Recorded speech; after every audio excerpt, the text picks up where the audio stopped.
it's almost feeding on itself, isn't it, this emerging market situation?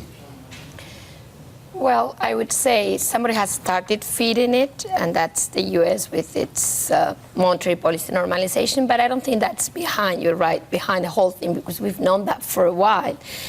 I think we basically have a few black spots out there. We have Argentina, we have Turkey, we have a much bigger one that we tend to forget, which is Brazil.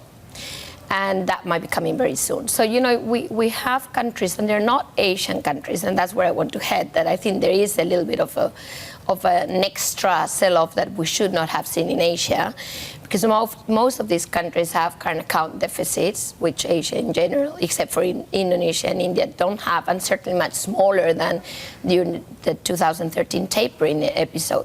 So I would say it's too much of a sell-off for Asia. It might not be too much of a sell-off for Latin America and Turkey. Okay, well, this is what's been happening with the Indonesian rupiah. I'm just going to bring up a chart from our GTV library here. This is going back to 97. We saw where it went up to 16,000 thereabouts at that stage against the dollar. We're approaching those sort of levels here, slipping just below the 15,000 level right now.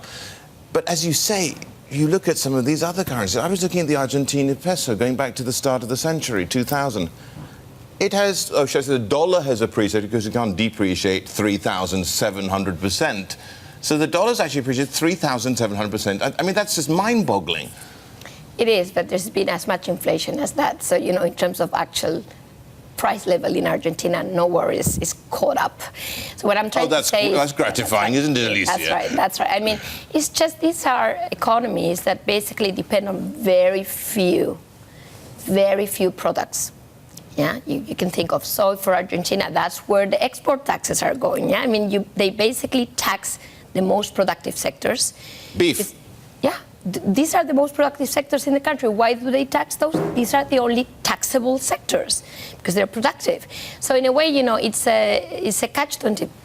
It's just they can't move out of that specialization towards diversification, and when things get sour, they just have to pay the price. So there will be obviously a massive recession in Argentina. There will be a massive recession in Turkey, but that doesn't mean that the Indonesian rupiah has to keep at that very low level. You see what I mean? It's a very different reality.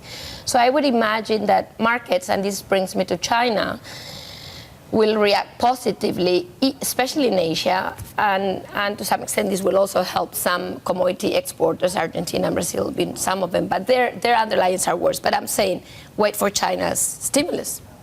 This might be part of the recovery.